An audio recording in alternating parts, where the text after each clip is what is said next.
کائنات کی ہر تخلیق اس بات کی گواہی دے رہی ہے کہ ایفرٹ ہے، لیکن یہ کہ اللہ کے ہاں دیر ہے لیکن اندھیر نہیں ہے، اور اللہ تعالیٰ دیتا ہے، ہر ایک کو دیتا ہے۔ بہرحال اس سے آگے ہم پڑھتے ہیں وَلَسَوْفَ يُؤْتِيكَ رَبُّكَ فَتَرْضَىٰ۔ اب دیکھیں وہاں تو دلا ہی دی امید کہ آخرت تو تیرے لیے بہت بہتر ہے ہی ہے نبی، لیکن یہ کہ تیرا رب تجھے اتنا دینے والا ہے ان قریب that you shall be so well pleased، کہ تو راضی ہو جائے گا۔ اور اللہ کے نبی صلی اللہ علیہ وسلم کو اللہ نے سب دکھا دیا تھا، اور اللہ کے نبی کو راضی کر دیا تھا کہ تیری امت کتنی بڑی ہوگی۔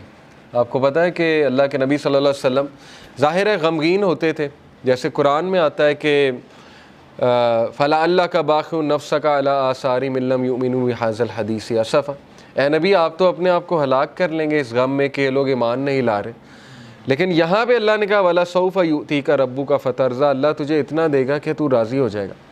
اور اللہ نے دکھایا انہیں جنت میں کہ سب سے زیادہ جنت میں تعداد تیری امت کی ہے۔ تو سوچیں اللہ کے نبی صلی اللہ علیہ وسلم راضی ہو گئے ہوں گے، اور اللہ کے نبی صلی اللہ علیہ وسلم کو دکھائی فتوحات دکھائیں۔ اللہ کے نبی صلی اللہ علیہ وسلم کو پتہ تھا کہ میری امت جو ہے وہ کتنی پھیلے گی۔ حضرت عمر صلی اللہ عنہ جو ہے وہ جب فتوحات ہوئی تو رونے لگ گئے، فارس فتح ہوا، جب شام فتح ہوا، اور ان کو باتیں یاد آتی تھیں کہ دیکھیں رسول اللہ صلی اللہ علیہ وسلم ہمیں ان کی بشارتیں دیتے تھے، اور ہم جب مشرک ہوا کرتے تھے ہم مذاق اڑایا کرتے تھے کہ یہ کیسی باتیں ہو رہی ہیں، لیکن بس اللہ کے نبی صلی اللہ علیہ وسلم کو پتہ تھا۔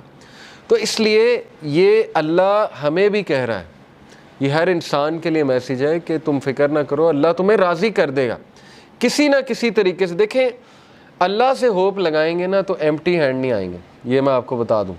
انسانوں کے پاس جائیں گے تو شاید وہ مسئلہ حل ہو جائے، شاید نہ ہو، لیکن اللہ کے ہاں یاد رکھیں اللہ 3 طریقوں سے دعا جو ہے اس کو آنسر کرتا ہے۔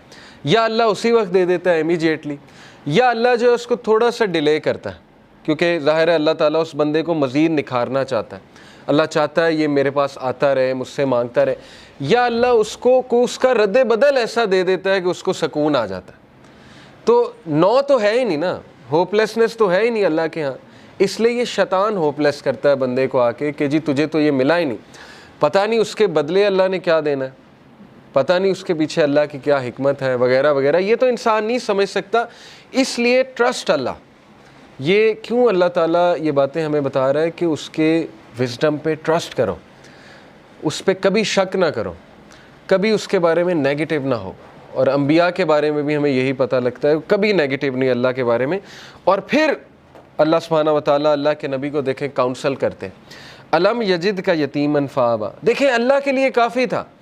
کچھ لوگ کہتے ہیں نا کہ نہیں آخرت کا وعدہ ہو گیا بس کافی ہے، دیکھیں اللہ یہاں پہ بات ختم ہو جاتی ہے اللہ کے نبی وَلَلْآخِرَةُ خَيْرٌ لَكَ مِنَ الْأُولَىٰ، آگے اللہ دلیل دے رہا ہے، اللہ کے نبی کو دلیل دے رہا ہے۔ دلیل کیا ہے کہ الم یجد کا یتیمن فآویٰ، کیا نہیں اس نے تجھے یتیم پایا اور تیری حفاظت نہیں کی؟ دیکھ لیں اللہ کے نبی صلی اللہ علیہ وسلم کو اکیلا چھوڑا اللہ نے کبھی؟ ایسے مطلب سوچیں، مشرک تھے ابو طالب، لیکن اس کے باوجود کوٹ کوٹ کے دل میں محبت بھری ہوئی تھی اپنے بھتیجے کے لیے، اور جان دینے کے لیے تیار تھے اپنے بھتیجے کے لیے، اتنے لوئل تھے کہ شیبہ ابی طالب میں پورے بنو ہاشم کو کہتے ہیں ہم چلے جائیں گے، مطلب اس کی خاطر اسلام قبول نہیں کیا لیکن محبت اتنی تھی کہ بس اس کی خاطر ہم وہاں بھی چلے جائیں گے۔ پھر دیکھیں عبد المطلب نے پہلے حفاظت کی، اس کے بعد ابو طالب نے حفاظت کی، اس کے بعد حضرت ختیجہ جیسی وائف دے دی، ٹھیک ہے نا، سپورٹ کے لیے۔ ہر موقع پہ اللہ نے بندے دیے انہیں، اور ایسے بندے دیے کہ آپ سوچ نہیں سکتے، ایسی سپورٹ دی ہے، تقویت ملتی تھی اللہ کے نبی صلی اللہ علیہ وسلم کو۔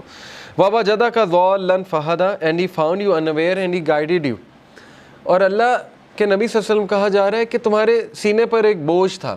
یہ دیکھیں نا، یہ اگلی ہی جو اس سے صورت ہے، سورہ انشرح، الم نشرح لک صدرک ووضعنا عنک وزرک الذی انقض ظہرک ورفعنا لک ذکرک۔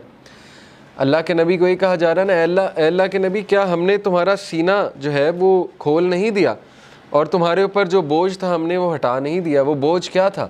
اللہ کے نبی اپنے لوگوں کے بارے میں پریشان ہوتے تھے، سوچتے تھے ان کا کیا بنے گا، لیکن ان کے پاس کوئی میکانزم نہیں تھا، کہاں سے شروع کروں، کیسے ٹھیک کروں، حالات کیسے ٹھیک ہوں گے۔ یہ سوال اتنا امپورٹنٹ سوال ہے نا آپ کی زندگی میں کہ میں کہاں سے شروع کروں، ہر ایک کو یہ ہوتا ہے میں کہاں سے شروع کروں۔ تو اللہ تعالیٰ کہہ رہا ہے کہ کیا اللہ نے تمہاری یہ پرابلم حل نہیں کر دی؟ تم انویر تھے، تم سوچتے تھے کہاں سے شروع کیا جائے، تو دیکھو اللہ نے پورا میکنزم تمہیں بھیج دیا اور تمہیں وہ ذمہ داری دے دی ہے کہ تم اب دوسروں کے لیے ہوپ ہو، اور تم دوسروں کے لیے ایک میسنجر ہو، اور تم دوسروں کے لیے ایک جو ہے وہ لائٹ ہو۔ تو اس لیے یہ ہمیں بھی میسج ہے کہ ہوپ لیس نہیں ہونا ہے کسی بھی اسٹیٹ میں، کسی بھی کنڈیشن میں۔ اللہ تعالیٰ کچھ نہ کچھ نعم و بدل آپ کو دے گا، امپاسبل ہے، خالی ہاتھ نہیں چھوڑتا اللہ، یہ بات یاد رکھیں، ٹھیک ہے؟ یہ اللہ کے بارے میں آپ 100% شور ہو جائیں یہ اس صورت کے مطابق۔